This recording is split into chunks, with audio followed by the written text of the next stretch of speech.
Et même la vérification, on s'est dit non, c'est pas possible. En plus, ça tombe en pleine Ligue des Champions à 21h30 temps universel. Il y a autre chose à faire que publier un communiqué de ce genre.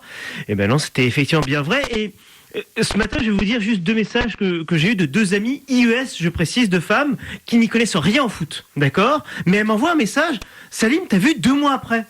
C'est vous dire l'effet stressant de cette information, c'est vous dire aussi la déflagration au-delà des amateurs du foot, que tout le monde au final, beaucoup de personnes en tout cas, qui s'intéressent de très loin au foot, qui entendent vaguement quelque chose, disent, mais attends, ça arrive ça, 2 mois après on donne un titre finalement sur tapis vert, administrativement parlant, c'est quelque chose qui existe, Salim, et c'est le timing au final. Si cette info, on en parle dans un instant, et si cette décision avait eu lieu 2-3 jours après, on aurait pu en discuter longuement, bien sûr, mais on se serait dit, bon, au moins, ils ont acté quelque chose 48-72 heures après. Mais là, 2 mois après, avec le Sénégal, qui ensuite va désormais tenter sa chance devant le TAS, etc., donc ça va peut-être durer des mois, voire 1 an. Bon sang, dans quelques mois, dans 1 année, on va encore en reparler. C'est désespérant. Philippe Doucet, à toi de mettre le dernier clou sur le cercueil. Oui, parce que oui, bien sûr, parce que cette décision, elle porte atteinte à l'institution CAF, elle porte atteinte à la CAN, qui est le joyau évidemment du football africain. Donc on a affaire vraiment à quelque chose d'effectivement complètement désespérant et dont on a l'impression qu'on n'en sortira jamais. J'avais dit après cette finale quand même parce qu'il s'est passé quelque chose dans cette finale. On finit par l'oublier derrière tout ça. Il s'est quand même passé quelque chose d'unique. On avait tous un goût amer encore. J'avais dit que le football africain ne serait plus jamais pareil à partir de maintenant. Sur le plan géopolitique, ça a fait bouger des tas de choses. Sur le plan, bien sûr, des institutions du foot, arbitrage, etc., ça va faire bouger des tas de choses. Malheureusement, je ne pensais pas avoir raison à ce point-là. Je pense que là, on est parti pour peut-être ne pas connaître le vainqueur de la CAN 2025 au moment où on fera la CAN 2027. Vous voyez le désastre que ça représente, c'est hallucinant. Oui, c'est triste pour tous ceux qui aiment le football ou ceux qui s'y intéressent de très loin. Moi aussi, évidemment, je reçois énormément de messages aujourd'hui, mais de gens qui ne suivent pas spécialement la CAN, mais qui tout d'un coup sont complètement hallucinants en se disant, mais retirer un titre tant de temps après, ça s'est jamais vu. Oui, non, mais c'est complètement surréaliste. De toute façon, on peut refaire l'histoire dans tous les sens, renouer le fil. Alors déjà, entre la première et la deuxième instance, c'est un peu comme sur l'échelle de Richter. Il y a des répliques. Ouais, des sanctions qui ont été prises, qui ont été sur 2 ou 3 sur l'échelle de Richter. C'était un consensus mou. C'était les amendes qui étaient davantage conséquentes plus que les sanctions. Et puis on est passé, comme je l'ai dit entre les lignes, à l'arme nucléaire hier, si je puis me permettre, sans faire d'allusion à l'actualité internationale. On est passé à l'arme nucléaire hier avec ce qu'a fait la CAF. Annie, juste un mot hyper important. Il y a les puristes, ceux qui aiment le football africain, il y a les Africains, mais ce qu'il faut que les gens de la CAF comprennent, hein, puisqu'ils nous écoutent, et Philippe parlait à juste titre de joyaux, la CAF c'est aussi un produit, c'est des annonceurs, c'est un business, mais aujourd'hui un business avec un enthousiasme planétaire. Oui. C'est la 3e compétition de sélection après la Coupe du Monde, après l'Euro. Quand on fait ça, on mesure, on réfléchit à ce qu'on fait, parce qu'on abîme non pas seulement la CAN au niveau africain, mais on l'abîme au niveau planétaire. Et donc, ça, c'est important à dire. C'est ça, parce qu'encore une fois, j'insiste, et pour compléter vos propos, le très grand public qui voit ça, qui dit « Oh, la CAN, en fait, c'est ridicule, ta compète, là, arrête de nous en parler, Salim. » Ça va être ça, maintenant. Oui. La CAN, ça a longtemps été ça, mais alors là, ça va le devenir encore plus. Mais ce qu'il faut quand même mesurer, c'est que la première décision, la première commission de discipline, enfin, la commission de discipline, pardon, son jugement était déjà très mauvais. Mais bien sûr, il était déjà très mauvais. Le deuxième est encore pire. C'est une accumulation de plus en plus grave. Mais qu'est-ce qui s'est passé entre les deux ? C'est ça la question. Alors on va y venir, mais pour l'instant, évidemment, j'ai envie de vous citer quelques titres, on les entendait tout à l'heure en introduction, mais des journaux qui reflètent aujourd'hui, évidemment, les unes des médias, ces effets et de sidération et de malaise et d'affliction et d'ironie, tout ce qu'on peut imaginer. Le Dakarois dit donc scandale en finale, lui, on y vient encore. Le Soleil, la blague du siècle, l'As, c'est la honte, le Quotidien Sud, scandaleux, et Record, la grosse farce. Et effectivement, il y en a un aussi qui parlait de ce n'est pas un poisson d'avril. On va écouter une des personnes importantes du football sénégalais, puisque c'était le président de la Fédération sénégalaise de football au moment où le Sénégal a remporté sa première étoile, son premier titre. Il s'agit d'Augustin Senghor, qui par ailleurs, est membre du comité exécutif de la CAF.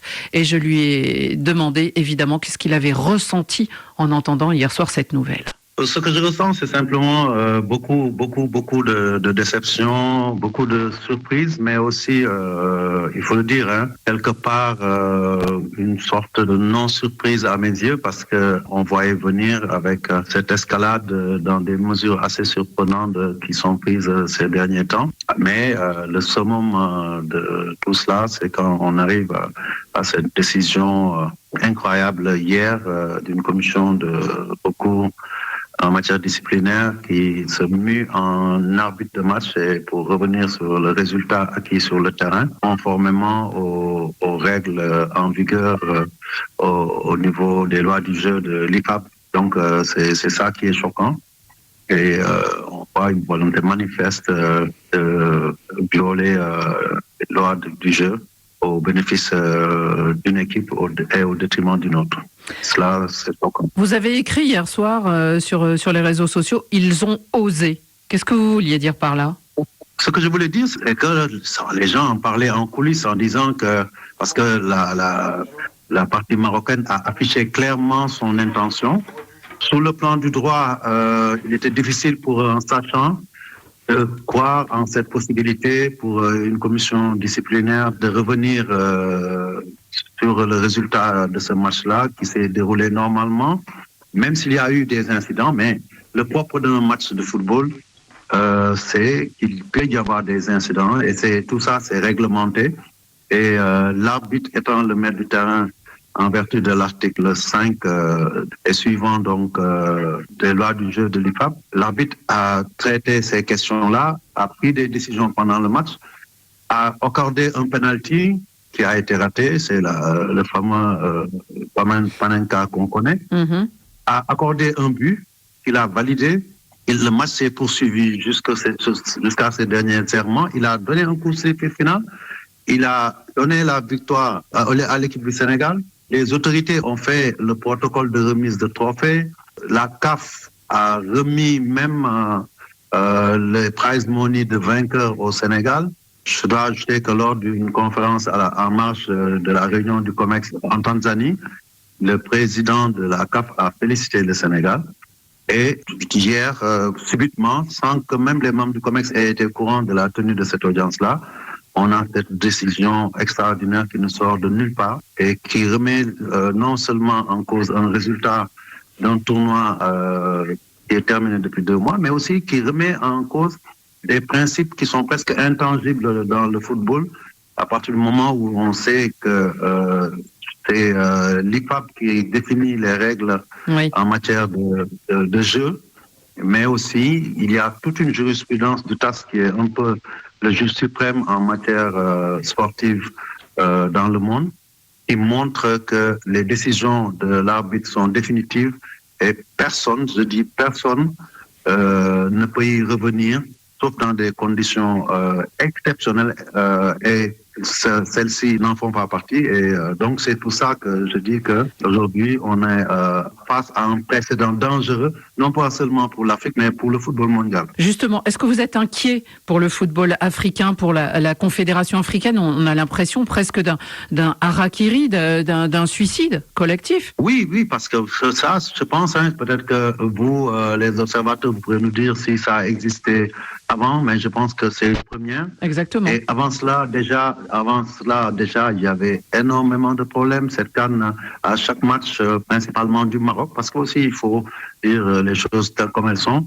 Il y avait toujours des polémiques sur l'arbitrage, le mode de désignation, par exemple, du directeur de l'arbitrage à quelques encablures de cette CAN, décisions surprenantes.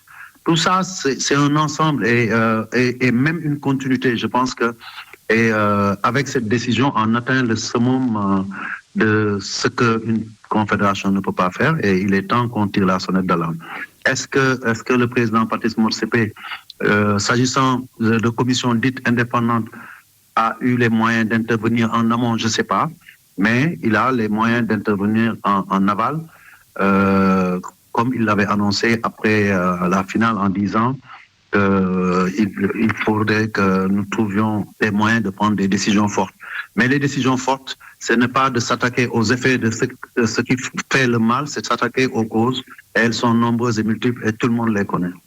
Maître Augustin Senghor, parce que vous aurez noté, il est juriste et donc il est très précis sur certaines choses. Vous allez me donner son numéro, hein, si j'ai un problème, je l'appelle. Philippe Doucet, quand il dit l'arbitre est souverain et personne ne peut revenir sur ses décisions, et c'est vrai que c'est un des articles cités dans cette histoire, 5. exactement, de l'IFAP. Est-ce que c'est vrai selon vous? Est-ce que ça s'applique là? Parce que le match n'a jamais été arrêté et le match s'est poursuivi avec le retard qu'on sait. Il a été un peu arrêté, oui, quand même. Oui, arrêté, mais pas officiellement. Mais pas officiellement. Ah non, c'est pas toute du tout. la nuance. Il n'a jamais sifflé les 3 coups.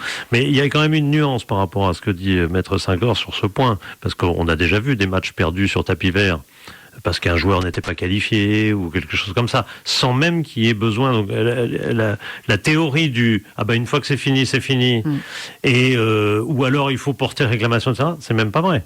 Vous pouvez parfois avoir perdu sur tapis vert parce qu'un joueur n'était pas qualifié ou autre, et vous n'avez pas fait réclamation, et vous gagnez quand même le match ensuite parce que les instances s'aperçoivent que. Donc il faut pas considérer que ça c'est une règle sacro-sainte. Par contre, l'autre règle qui est, je considérais un peu comme sacro-sainte par certains en disant oui mais ils sont sortis du terrain donc la sanction est immédiate, elle n'est pas non plus si immédiate que ça, puisque l'arbitre ne l'a pas appliqué, la règle. C'est vrai qu'il n'a pas appliqué la règle. C'est une réalité. Les Sénégalais, évidemment, n'auraient jamais dû sortir du terrain. Mais quand on dit les Sénégalais, déjà, c'est pas tous les Sénégalais qui sont sortis. Si, parce qu'à partir du moment où l'entraîneur... à partir de combien de Sénégalais? Il restait 5-6 joueurs. Oui, mais à partir... 5-6 joueurs, tu peux pas jouer. Hein. Ouais, mais l'arbitre, il a pas estimé que c'était suffisant. Non, et puis on a tous vu... Il a surtout essayé de gagner du temps. On a tous vu cet arbitre tout seul abandonné, même par les dirigeants de la CAF. Alors le pire, c'est que l'arbitre est souverain, oui, mais il peut quand même être aidé par un délégué. Il peut être aidé par des dirigeants. Est-ce que vous avez vu des dirigeants de la CAF quelque part? Nulle part. Il n'y en a pas un qui est descendu.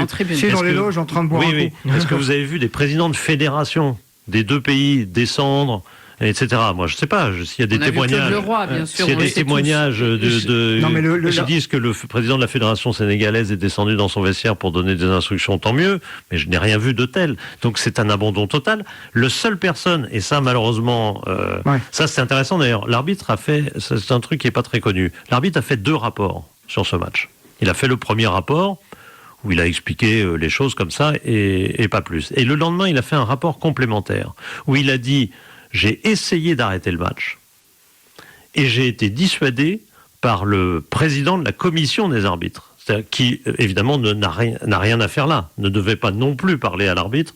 Il n'a absolument aucun droit de parler à l'arbitre à ce moment-là, mais bon, il se trouve qu'il l'a dissuadé d'appliquer, non seulement d'appliquer la fin du match, et d'appliquer la sanction que vous savez, qui est de mettre un carton jaune à chaque Sénégalais qui revienne sur le terrain, puisqu'ils avaient arrêté le match, etc. Donc vous voyez que là, on est dans un cas d'incompétence, mais sidérale, totale, avec comme victime finalement, bien sûr le match, les joueurs, la CAF, la CAN, et puis aussi ce pauvre arbitre qui s'est retrouvé vraiment tout seul, perdu, en se disant je fais quoi? J'arrête le match, donc match perdu pour le Sénégal. Non, je peux pas parce que mon président de commission, c'est quand même lui qui m'a nommé pour que j'arbitre. Mais il y a un élément qui est important. Contexte, on savait que la finale